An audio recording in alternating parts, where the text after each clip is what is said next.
Hi folks, my name is Peter Herndon. I'm a back-end developer for Bitly.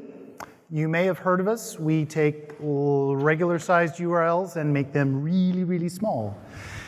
We started out back in 2007, 2008 or so, and hopped on to Twitter back before Twitter knew enough to shorten their own URLs. So that gave us a bit of a head start in our little particular niche industry. I'm really, really excited to be talking to you today about how we scale Bitly using stream-based processing, which is also known as streaming your way to web scale. For those of you who are not aware of this particular video, I highly recommend it. It's very, very funny, but do be aware that it's got some offensive content in it, but that's okay, just between us. Pardon me? Yeah, let's just nod our heads and skip over that particular part. So, streaming, what is it? In our case at Bitly, streaming is part and parcel of how we've designed our architecture. We have a public API surface that puts events into message queues that are then consumed by web services. The web services and pretty much everything else in our architecture needs to be asynchronous. And since we're primarily a Python shop, that means we use Tornado for all of our web services. Though occasionally we also use Go. Our message queue, well, we had an older queue, but we replaced it with a newer one. And the newer one is also written in Go. And I'm going to be talking a lot about that today. One other aspect of the architecture that we built, something that has really, really paid off a lot for us, is to make sure that we're not putting commands into our message queue. If you put a command into a message queue, go run off and process this image, okay, cool. But you've just wound up coupling your message structure to the internal workings of your application. Instead, simply post the notification of an event into your message queue and let listeners figure out if they're interested or not and respond as they need to. That's going to wind up being a much more useful methodology for you. Now, this is kind of a digression, but it's relevant. Stream-based processing is something that's been well developed at places like Twitter and Netflix and Google and any place larger than your average mom and pop shop. And one of the things that comes out of this is something called Lambda architecture, which was popularized by Nathan Mars. And the neat part about Lambda architecture is that you have events, messages coming in at the top. They're getting written out to a file and then batch processed, or not file, but many files, persistent durable storage of one sort or another. Batch processed, and on the other hand, you have a real-time system that's processing those streaming events as they come through and doing those for much smaller sections of time. Stream-based processing in general, as an architecture, is a necessary prerequisite because otherwise you don't have streams to put into the other half of the Lambda architecture. So let's talk about NSQ, which is our particular wonderful piece of queuing technology. It is open source, it is written in Go, and the bits and pieces are up and available, and it's actually really, really simple to get started, and generally speaking, it's really, really simple in general. That's part of why it's NSQ, it's new, simple queue. Yes, there was indeed an older simple queue. What we have for components, we have the server side of life, we have a couple of official clients and a whole raft of unofficial, or I should say not company-supported clients, clients that are written by folks out there in the wild. And of course, we have some utilities. Let us start, however, by looking at the basics of an NSQ stream-based architecture, distributed pub-sub system. There's so many buzzwords that go into this. It's wonderful. I can buzzword my way all the way to California on this. So the first two bits and pieces, the two basic building blocks, are going to be NSQD and NSQ lookup D. To put these into perspective, let's take a look at the evolution of a web app from very, very tiny on up to something a little larger. Everybody's built one of these. You have a web app, you have a database. In Python, this is going to be Django and perhaps Postgres, or Flask and Postgres, or Tornado and Postgres, or, okay, yeah, my biases are showing. So your first bottleneck layer is going to be the web app itself.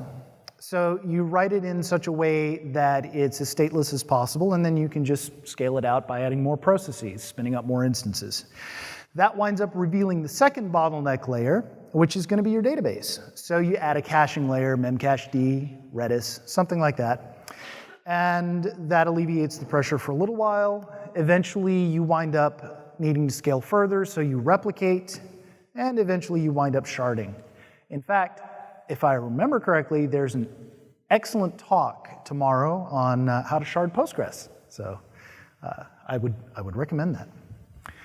At some point, you realize you've pretty much got your concurrency handled. You can handle lots and lots of incoming requests at a time, but you've still got a problem because the individual requests are taking too long. You're attempting to do too much work inside of a single HTTP request response cycle.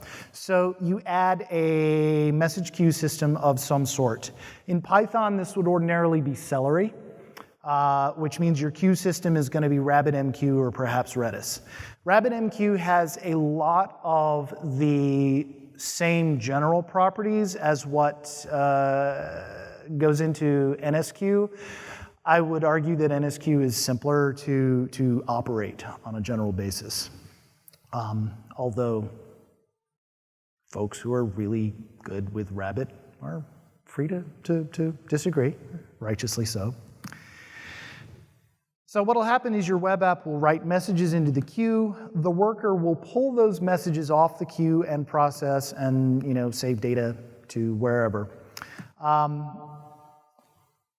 In NSQ instead, the worker still writes results. The web app still writes event messages to a queue, in this case, local to this specific web service. At this point, we are now looking at a service-oriented architecture. This is a microservice.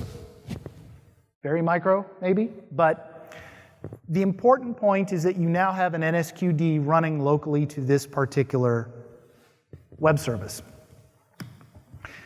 The worker, on the other hand, is listening to a queue running on an entirely different web service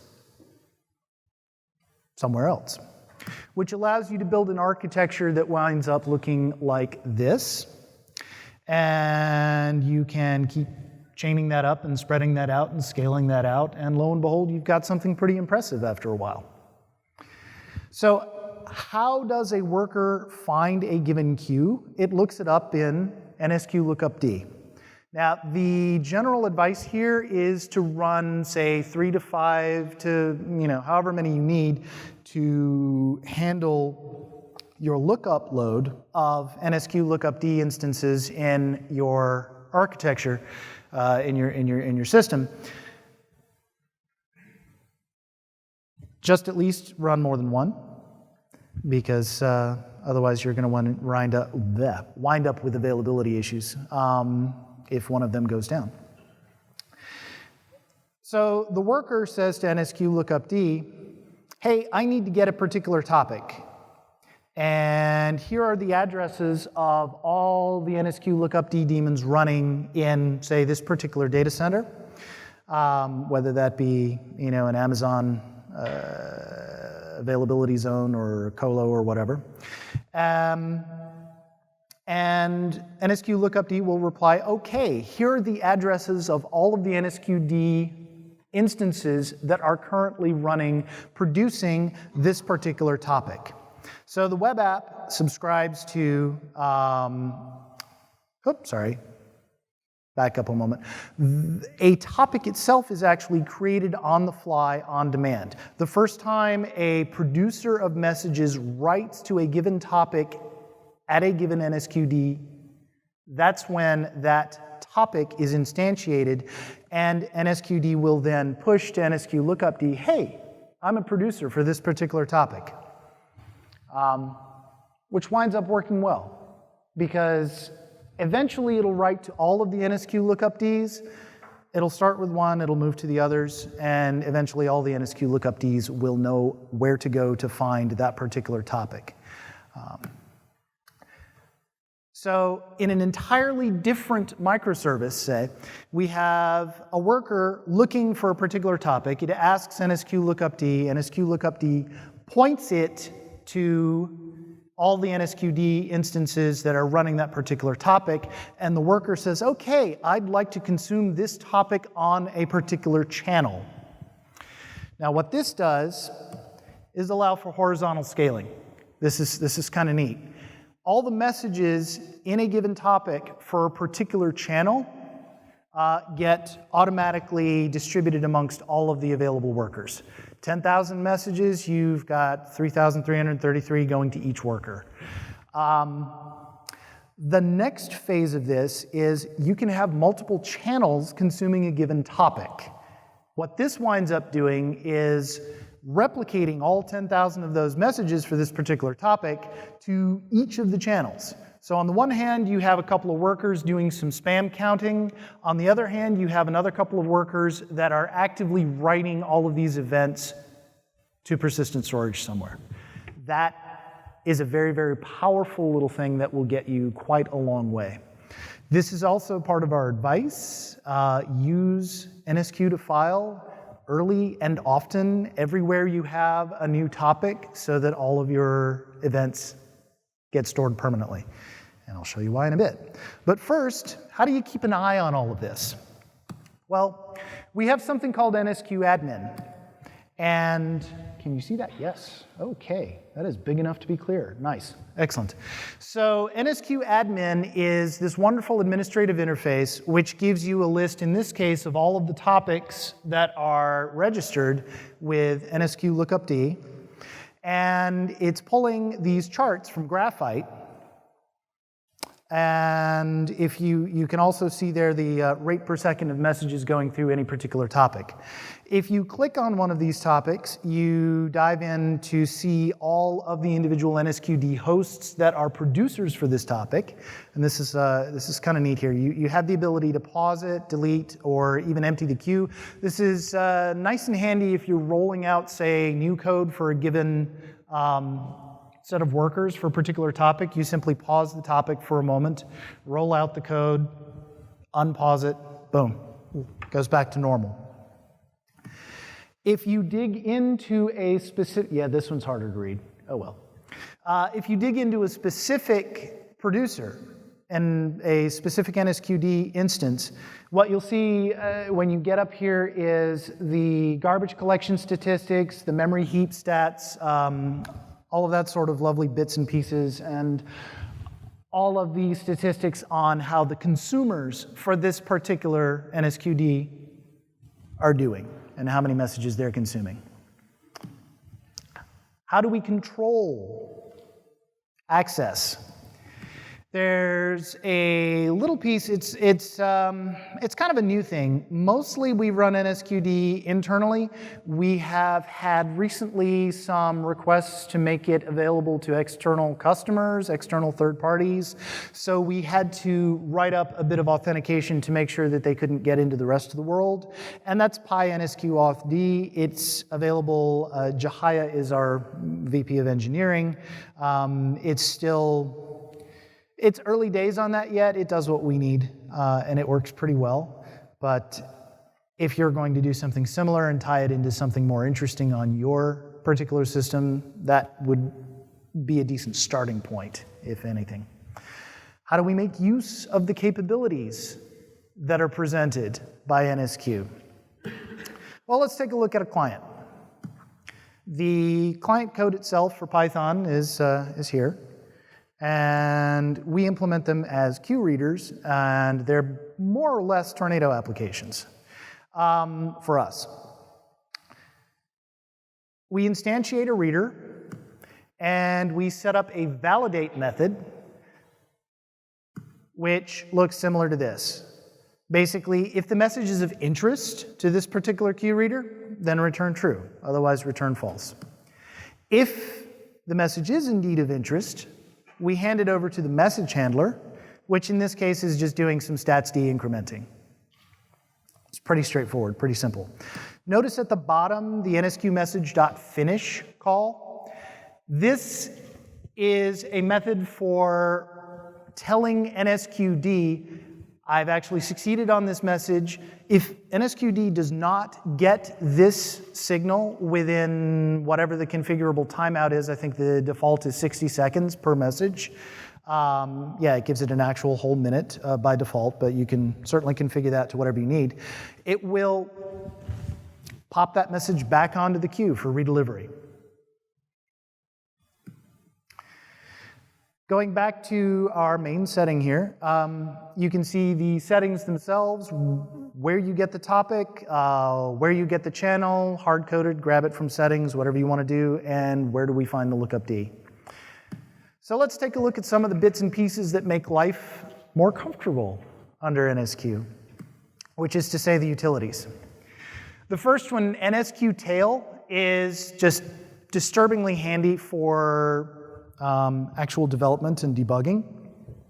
You can NSQ tail to a given topic, and it will basically print out the contents of that topic on that NSQD to standard out, which, like I say, extraordinarily useful for debugging, or you can pipe it into other things.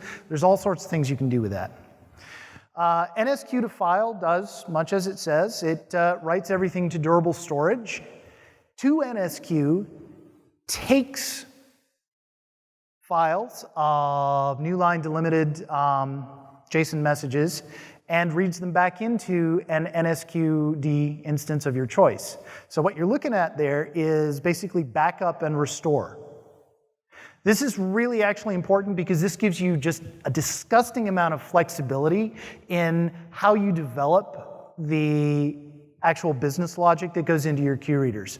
What this gives you is you have a permanent store of all of the messages. If your system goes down, if Amazon goes bankrupt and just completely hoses everything, hopefully you'll still have this record of your messages and you can replay them in the top and filter them right on down, and it's just like pachinko. The balls will come right on down and go where they need to. At the same time, if you change your business logic for a certain thing, say you discover you've just introduced some nasty error into your aggregations code or whatnot, and you have a quick need to go back and rerun all of your aggregation stuff in a particular service, you've got all of that in file, you dump that into the top of 2NSQ with your new queue reader logic, and you're set. It just goes ahead and crunches through. So let's take a look at some of the trade-offs on this. As far as the feature list goes, obviously it's distributed. There's no single point of failure. Let me rephrase that. You can certainly run one instance of NSQ lookupd and one instance of NSQD, but that's your fault, not mine.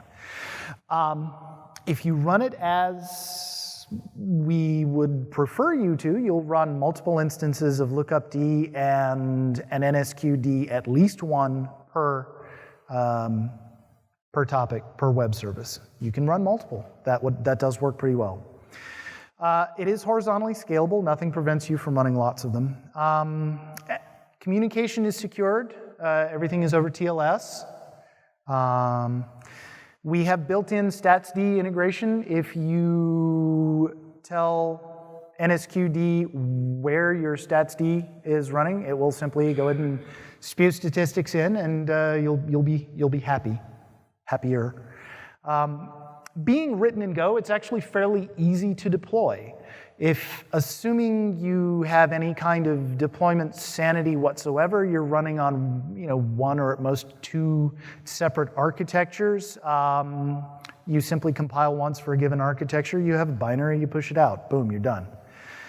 And as we've seen, it's pretty easy to administer and comes with its own administration console.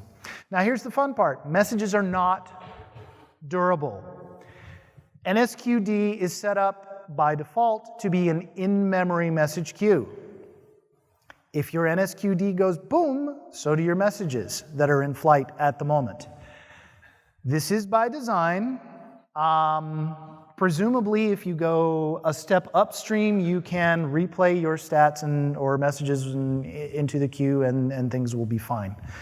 That said, messages are not durable. NSQD is configurable with a high watermark for memory, so it will not use more than, say, 20 gigs on your 32 gig server or whatever you want to set it at.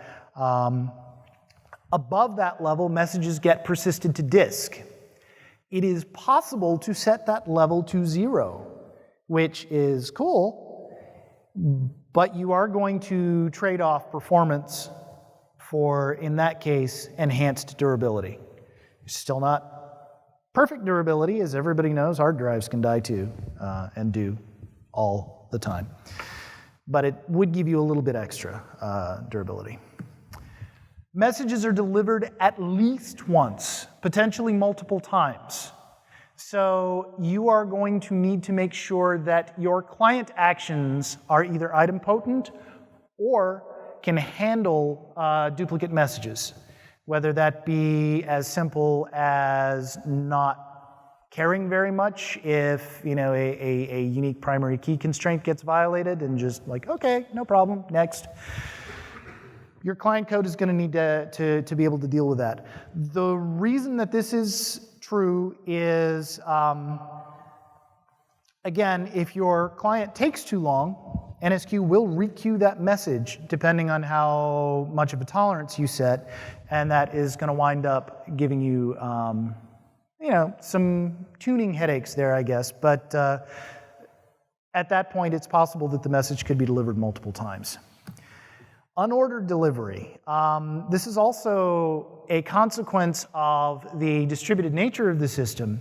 If you have, say, 3 NSQ lookup Ds, and you have a new NSQD for a given topic saying, hey, I want to write to a particular, I'm a producer for a given topic, and then you get a nice network partition that separates this one NSQ lookup D. You have clients on this side. They're going to ask NSQ lookup D for where's the topic, where are the NSQDs that are producing this topic, and these two are going to answer with the ones they know. This one is not approachable because of the network partition, so you're going to have that split there. And this ties into this point. The fun part is that you heal up that network partition, the clients start reading from here, and the NSQD that's been on this side of the network partition will start draining out those messages and they will get processed. Eventually consistent discovery, but at the same time unordered delivery. So there's good parts and bad parts. That so far has allowed us to build an architecture that resembles, oh, it is going, good. That resembles something like this. Each of these spots are going to be an individual microservice in our architecture. And that allows us to process a fair amount of traffic. Now, I was in the room when that excellent talk on Halo 4 was given, and there were some just incredibly high numbers being tossed around in terms of hundreds of thousands of requests per second. And yeah, okay, cool. We're not there yet, but this at least will give you an architecture that will take you to somewhere approaching that level. Maybe, he says, holding his breath. But the fun part is that the architecture itself, the principles of the design, are solid enough to get you there. Maybe the code that we've written is not, but the code itself is at least good enough to get you a good portion of that distance. Streaming architecture itself makes it easy to build new services. You build a microservice, it's Tornado, it does a few things, it handles its own persistence, it's okay, it sits there. You add a queue reader and it starts, consuming input from other queues, from the message stream, spitting out more events downstream, and it's a good corporate citizen. Makes it easy to scale individual components. You need more processing capacity, you add more queue readers, you add more Tornado instances. It's pretty durable in the face of a single component failure. If one particular NSQD goes down, well, you lose some messages. If you need to, you can replay them from a step above, and your state of the world will have returned to normal. There are some things to think about. And in my best, which is not very good, Steve Ballmer impersonation, monitoring. If you don't monitor, you don't know what's broken. And it's a distributed system. There's lots of things out there, and they all break.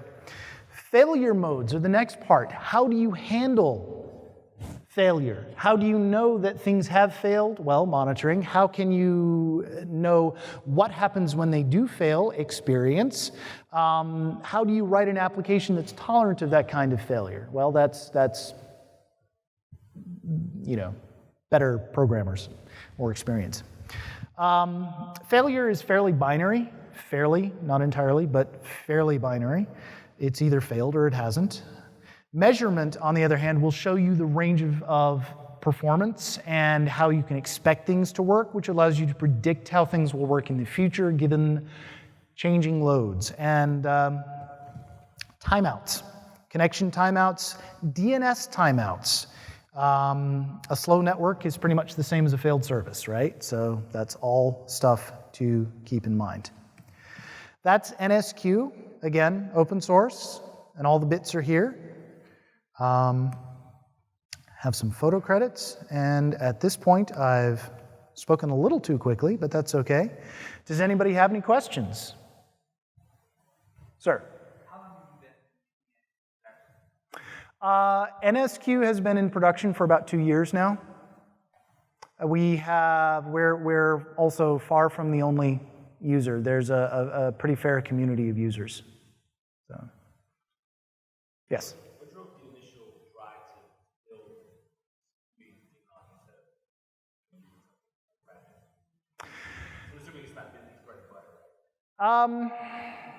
It's not so much the bread and butter as it is the backbone that enables us to do what we need to do.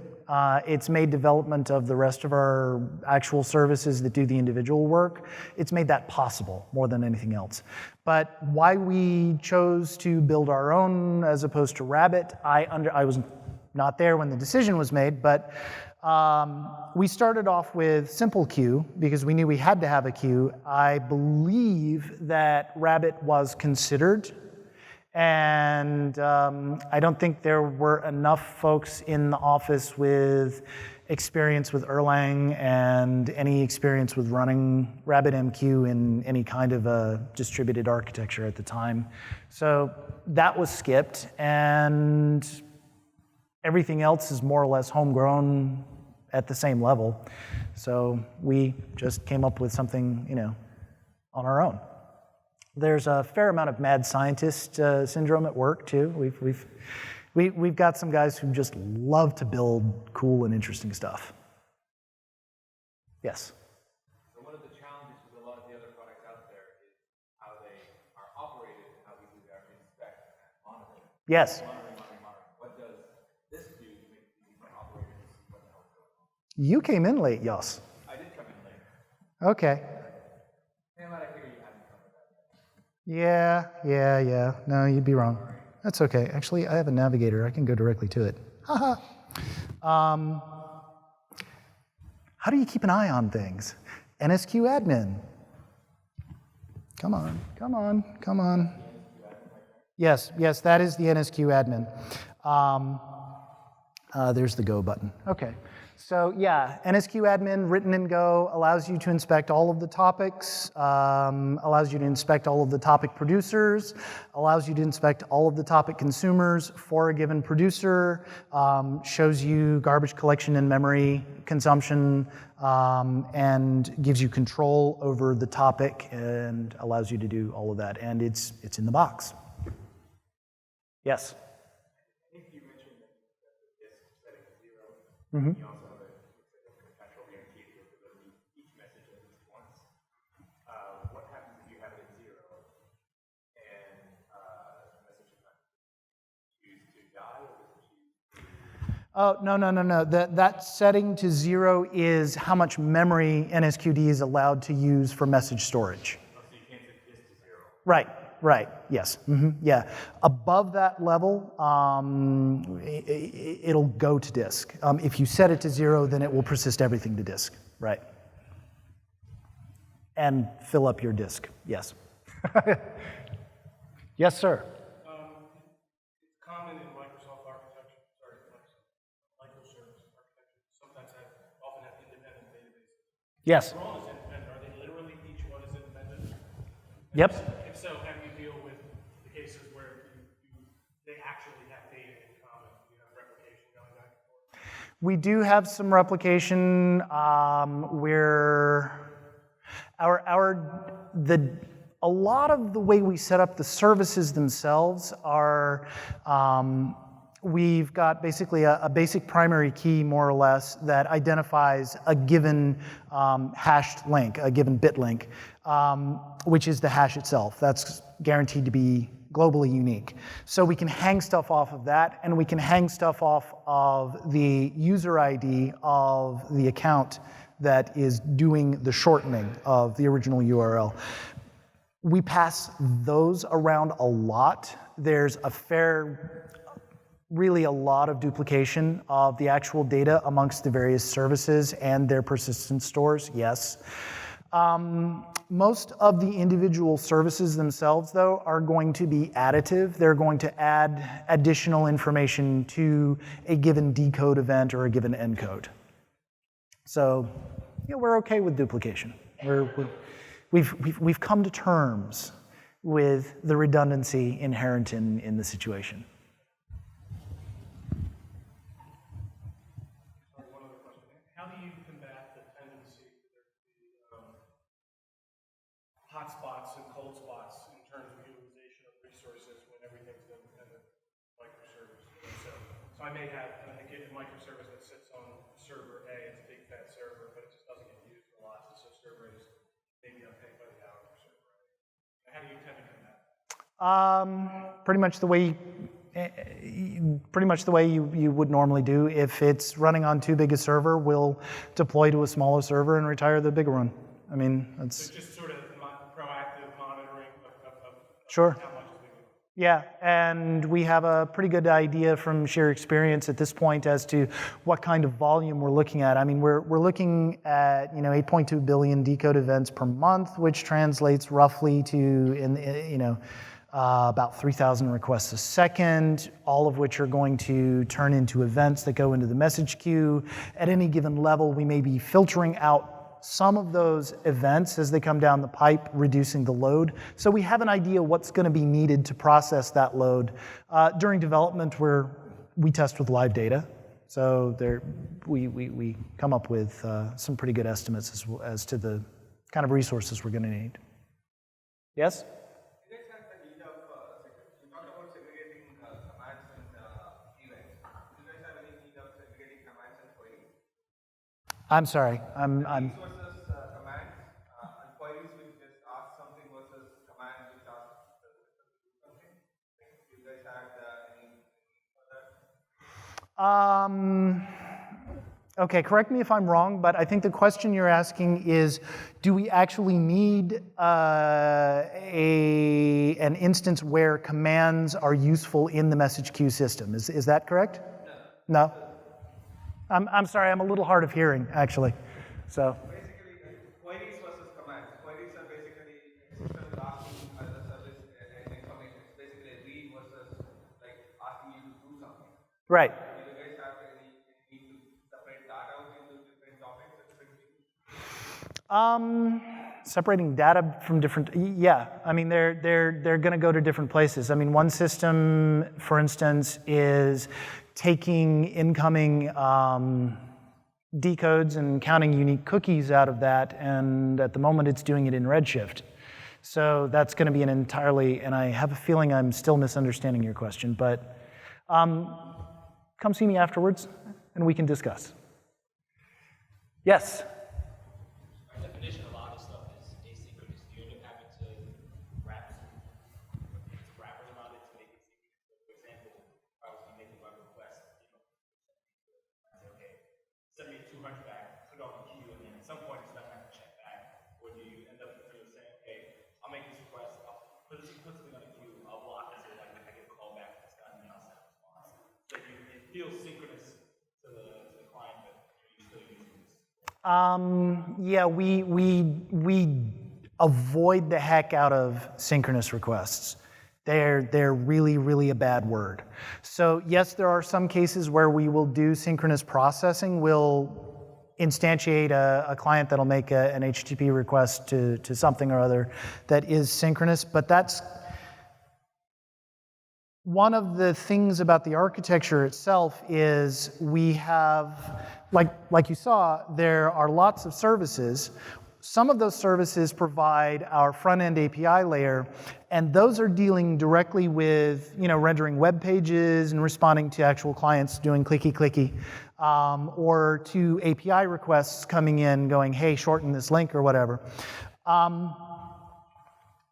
Those bits themselves are reasonably synchronous, but they're making calls into the back end for additional data. Say a customer goes to a reports page, for instance. That reports page is going to make AJAX requests to data stored on the back end.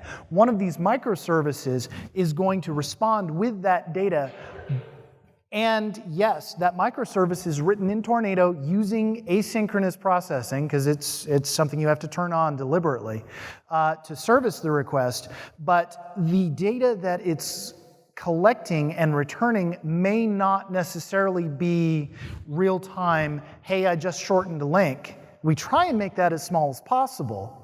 We try and hide that within the application as much as possible. But it's very possible that somebody's going to make a request that winds up showing them data that's 5, 10 minutes old, an hour old, a day old. It really depends on the individual service and what we're doing.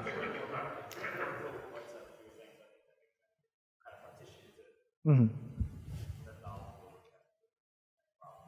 Yeah. As with all things in computer engineering, it depends.